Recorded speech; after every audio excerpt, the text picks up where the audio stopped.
안녕하세요. 오늘은 폴라리스 오피스와 폴라리스 AI에 대해 살펴보겠습니다. 여러분들이 알고 있던 사실에 매출이 4배 이상 오른 사실까지 함께 분석해 보도록 하겠습니다. 사실 폴라리스는 저희 주변에 쉽게 있었는데요. 바로 어플리케이션입니다. 안드로이드 유저는 특히 좀 더 쉽게 접근하고 있었던 것 같아요. 2011년부터 갤럭시에 들어오기 시작해서 엄청난 시간을 함께한 서비스입니다. 자, 이렇게 익숙한 폴라리스가 왜 갑자기 주식이 떴는가? 바로 엔비디아 때문입니다. 전형적인 자체 테마인데요. 내용을 자세히 보면 엔비디아가 운영하는 스타트업 프로그램에 선정된 게 화제입니다. 스타트업 인셉션이라고 하는데 제가 또 이런 지원 프로그램에 일가견이 있어 관련 내용도 살펴봤는데요. 인셉션이라는 프로그램은 글로벌하게 엔비디아가 운영하는 프로그램이고 선정되는 것으로 보입니다. 선정되면 직접 현금 지원이라기보다는 AWS 크레딧과 같은 형태로 다른 지원을 하면서 엔비디아의 여러 가지 시스템을 이용할 수 있도록 지원해 주는데요. 그러니까 엔비디아가 선정하긴 하지만 그 업체가 AWS에 있는 혹은 다른 형태의 엔비디아의 제품을 소비하게 되고 그 업체가 크게 되면 엔비디아를 소비하게 되면서 엔비디아 입장에서는 굉장히 똑똑한 생태계를 만들고 있는 프로그램이 아닌가 싶습니다. 여튼 그럼 이 프로그램이 파급력이 얼마나 있는가? 사실 그렇게 있어 보이지는 않습니다. 국내에서만 해도 꽤나 많은 기업, 물론 많다는 게 수백 개는 아니어도 손꼽히는 정도는 아닌 것 같습니다. 그리고 그 중에서 프리미어 멤버라는 것이 있는데요. 여기에 선정된 기업을 엔비디아 인셉션 홈페이지에서 별도 확인이 가능합니다. 그 중에서 지역을 선택해서 볼 수가 있는데 중국은 따로 있고요. 인도도 따로 있는데 그 외에 아시아가 있습니다. 아시아를 선택해서 보게 되면 총 3개의 회사가 나오는데요.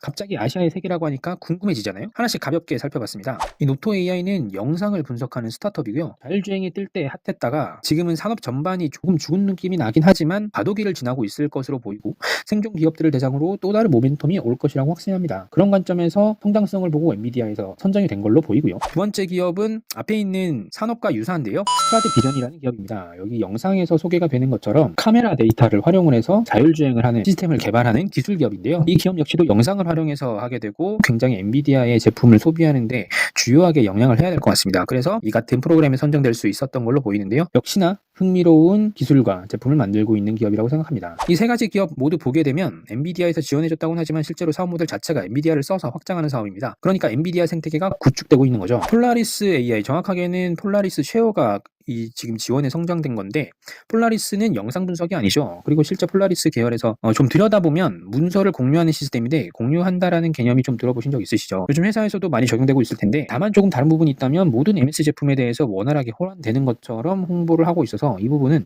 개인적으로 저 역시 사무직으로서 조금 기대가 되는 부분이 있긴 했습니다. 그리고 이게 공유이다 보니까 토큰, 그러니까 암호화폐, 가상화폐, 그리고 블록체인이라는 컨셉과 연결이 되는데요. 여기까지 깊게 들어가면 코인 얘기까지 해야 되니까 다소 깊게 들어가지는 않고 가볍게 만 살펴보게 되면 실제 문서 공유 시스템과 NFT를 연결하겠다는 계획은 폴라리스 쉐어가 예전부터 가지고 있던 계획입니다. 실제 기사를 보게 되면 2021년부터 연동 계획을 가지고 이를 발표하고 있는데 아직까지 사용 후기에서는 토큰이 직접 연동되고 있는 것에 대한 내용은 안 보이긴 하는데 어쨌거나 이 같은 계획을 가지고 있다라고 보입니다. 그렇게 봤을 때 엔비디아의 주요 파트너들 같은 경우에는 영상을 분석하는 기업이니까 주요 파트너가 폴라리스 쉐어가 되기는 조금 어려울 것 같긴 한데요. 하지만 이럴 경우 올랐을 때 다른 이슈로 갈아타면서 상승을 하려면 지금까지 봤을 때는 2가지 관점 중에 하나가 필요할 것 같습니다. 한 가지는 암호화폐 장세가 와서 시스템이 주목받으면서 올라야 할 텐데 이와 유사한 사례를 저희가 볼 수 있는 게 위메이드의 사례입니다. 위메이드가 게임 내에 NFT를 연결하게 되면서 굉장히 주목을 받았었고 엄청난 상승을 보여줬던 때가 있었죠. 이게 아니라고 하면 실적 자체가 받쳐줘야 할 텐데요. 그래서 실적을 보게 되면 실적은 진짜 엄청나게 올랐습니다. 250억도 안 하던 매출이 무려 1000억을 단 한 번에 뛰어넘었습니다. 말도 안 되는 성장인데요. 4배란 직원 월급도 4배를 올랐을까요? 엄청난 성장인데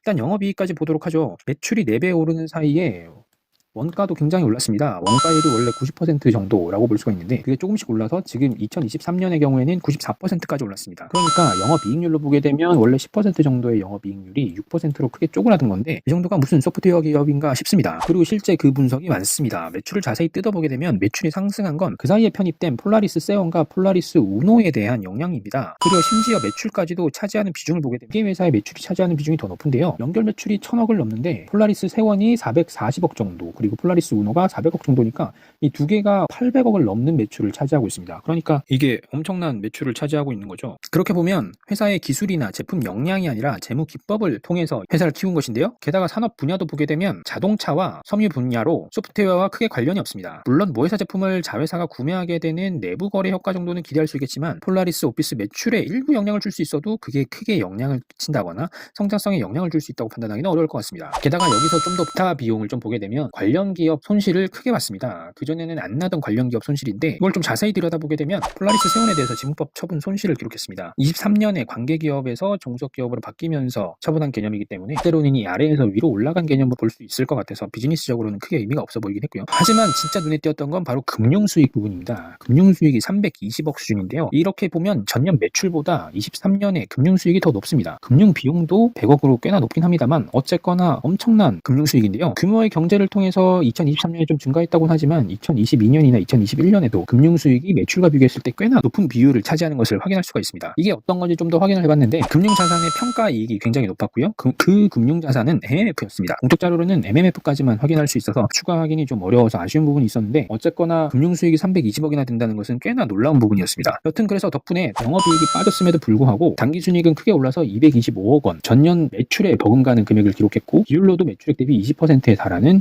이익을 기록했습니다. 자, 이렇게 보면 나름 홍보도 하고 있고 기술적인 특징도 있고 제품도 오랫동안 팔리고 있었던 것이 특징입니다가 엔비디아나 블록체인과 같이 테마성 이슈에 대해서도 함께 가고 있는 것이 주가에 긍정적으로 영향을 볼 수 있는 부분인 것 같긴 합니다. 하지만 안타깝게 보이는 것은 가치나 지속성 측면 이걸 계속 끌고 갈 수 있을까라는 생각이 드는 게 다소 재무나 이런 부분에 포커스해서 노력하고 있다는 것이 좀 보여서 그런 부분은 아쉬워 보였습니다. 좀 더 주가를 중심적으로 보게 되면 주가를 보면 이미 연초부터 뭔가 작업이 있었던 것 같긴 합니다. 4,000원대의 주식이 6,000원대로 올라간 이후에 내려올 생각을 하지 않고 6,000원 정도를 지지 기반으로 해서 계속해서 박스권을 움직였습니다. 그리고 한 번씩 7,000원을 넘어 8,000원까지 올라가긴 했었는데요. 그 이후 9,000원, 만원까지 이번 기간에 올랐습니다. 근데 여기서 봐야 할 것이 바로 거래량인 것 같은데요. 지난 박스권 구간에 있었을 때의 거래량이 약 1억 건 정도의 거래량이 되는데 그 거래량을 단 5월 8일과 5월 9일을 합쳐서 이미 다 털어냈습니다. 그러니까 지난 박스권에 있던 거래량은 다 털어내졌고 그 이후에 신규 물량만이 남아있는 상황이라고 볼 수가 있을 것 같아서 큰 변동성에 주의를 해야 될 것 같습니다. 기존에 가지고 계신 분이라면 글쎄요. 확률이 높지는 않지만 하이리스크 하이리턴을 노린다면 이 다음에 일어나는 거래량을 보고 상승 거래 시점에서 홍보하는 게 보이거나 한다면 꽤나 큰 수익을 낼 수 있는 포인트가 될 수 있을 거라고 보이기도 하는데 반대로 크게 빠지기 시작하면 손절해야 되는 굉장히 주의를 깊게 살펴봐야 하는 시점이 아닌가 싶습니다. 폴라리스 AI도 크게 다르진 않은데요. 오히려 심하면 더 심한 수준입니다. 그래프만 보면 아직 살아있는 것처럼 보이기도 하고 실제 당일 장에서 봤을 때 폴라리스 AI가 좀 더 강하게 움직인 부분도 분명히 있었습니다. 하지만 가벼운 종목이기 때문에 변동성이 더 클 수 있다는 부분 꼭 유념해 두시고요. 이 같은 부분을 유의하셔서 투자에 임하시길 바랍니다. 자, 오늘은 폴라리스에 대해서 알아봤는데요. 저는 항상 성과가 참 없는 투자만 하고 분석은 또 열심히 하고 있는데 적어도 여러분들만이라도 꼭 성투하시길 바랍니다. 뭔가는 살아야죠. 그럼 저는 다음에 또 새로운 영상으로 돌아오겠습니다. 뿅!